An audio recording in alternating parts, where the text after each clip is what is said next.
the war was lost. We were fighting the Taliban and their allies, for 20-plus years, and they prevailed in that capital. Wars aren't lost in the last 10 days or 10 months.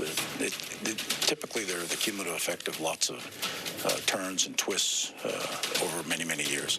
And this war, when the final history is written, will prove to be the same. But lots of regrets, absolutely, 100%. Lots of regrets. That was Chair of the Joint Chiefs of Staff, General Mark Milley, talking about the U.S. withdrawal from Afghanistan.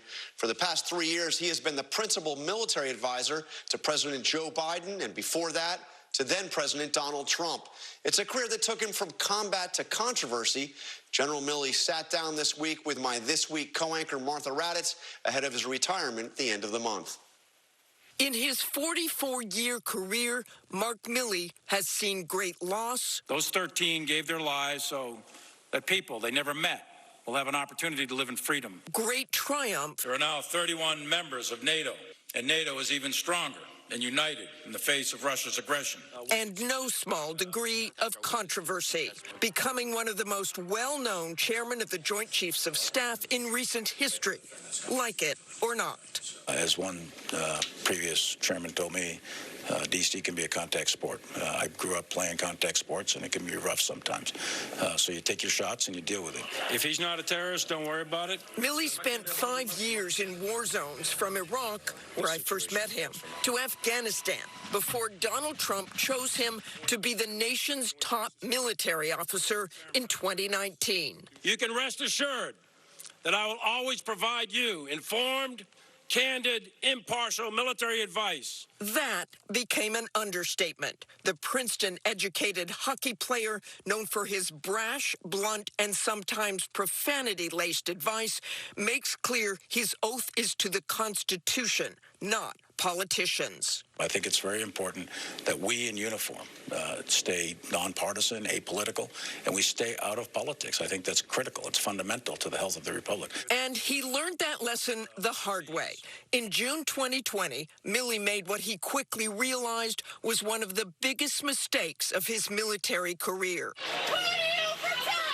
After police forcefully cleared protesters fighting for racial justice in an area surrounding the White House,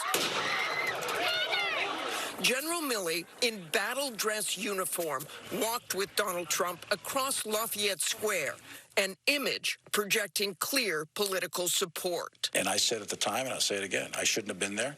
I should have recognized it, and as soon as I did recognize it, I walked it away. But for days after that walk through Lafayette Square, Milley considered resigning. While he has not and will not talk about Donald Trump publicly, Milley acknowledged he has spoken to several authors of books written about Trump, books he says he never read. According to one, The Divider, he wrote a letter of resignation to President Trump that he did not send, saying, "It is my belief that you were doing great and irreparable harm to my country. You are using the military to create fear in the minds of the people, and we are trying to protect the American people. You subscribe to many of the principles that we fought against." You thought about resigning. You did not. I thought at the time it was a consideration of mine, but several people counseled me, and they reminded me that an officer, a commissioned officer, resigning is the consummate political act, and that it's our obligation to stay out of politics. And if I were to resign, then that would be a grave mistake, and it would be putting the uniform even more into politics. So for the months ahead, Milley concentrated on only his vast military responsibilities, but then came Election Day, January 6th. And Trump's refusal to accept the outcome of the election. That was a rigged election. Reports abounded that Chairman Milley was worried that President Trump might try to use the military to stay in power. Were you concerned at any time that you might receive an illegal order after Election Day? I never did receive an illegal order. Was there concern? Well, I argued the case at various times for alternative courses of action, never received an illegal order. You were in this building on January 6th. Mm-hmm. You saw what happened on January 6th. Mm-hmm. Are you nervous about that happening again?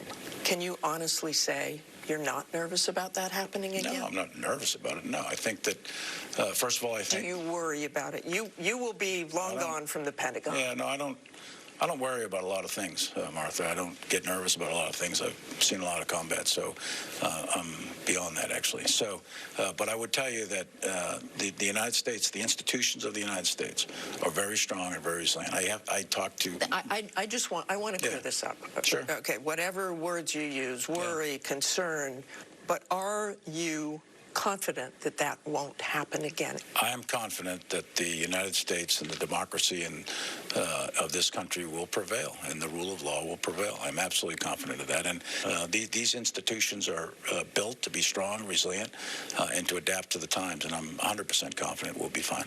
But nearly 3 years after the 2020 presidential election, millions of Americans still believe it was illegitimate. As you leave, what do you see when you look at this country and you know millions and millions of people are convinced the election was stolen? Well, I wouldn't ever comment publicly on, the politics of America. I mean, that's not the place of a commissioned officer. Certainly not the. I'm not asking you to talk about politics. Yeah, I'm asking you to talk about the American people. Yeah, so I'm very optimistic. I always have been. The American people are strong. They're good people. They're smart. Our military is still far and away the #1 military in the world. Despite the various criticisms that are out there, it's a highly respected institution within our society. We've got a very strong and resilient set of institutions. Sometimes they bend, but they don't break. So we've got a committed group of people in uniform.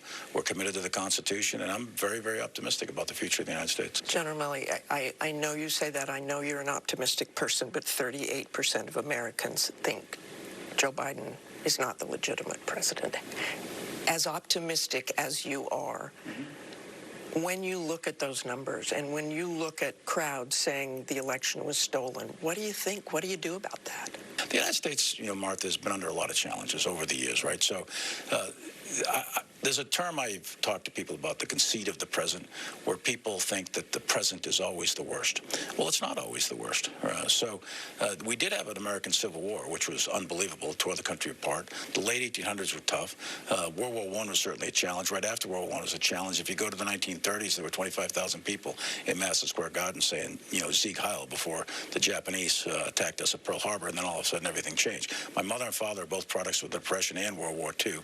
Korea was a challenge. Vietnam was hard. I was 10 years old in 1968 when Bobby Kennedy was shot, Martin Luther King was shot, and there was a riot right here in D.C. that killed 38 people. So we've been through some tough times. This is not the toughest time. America will prevail. It'll come through stronger on the other end, and the American people are going to be just fine. You told your Princeton Alumni Weekly that as a soldier, you have and never will make public comments about President Trump, President Biden, or future presidents. How about when you're out of uniform? Same thing. I mean, look at it, in uniform or out of uniform, as a general officer, I'm always a general officer, and I think it's inappropriate for me to make comments about this president or that president. I just don't think it's right. Look at, I've spent... Even as a president you feel threatens democracy. Like I said, I think it's a professional ethic, and the American people will be the deciders of who they elect as a president. It's not going to be a general. It's not going to be someone in uniform. I comment on policies. You can comment on, and you should comment on policies, especially in the areas of national security, because you have certain expertise in that. But ad hominem attacks on politicians, I don't think there's a place for that. Thanks to Martha Raddatz and to General Milley.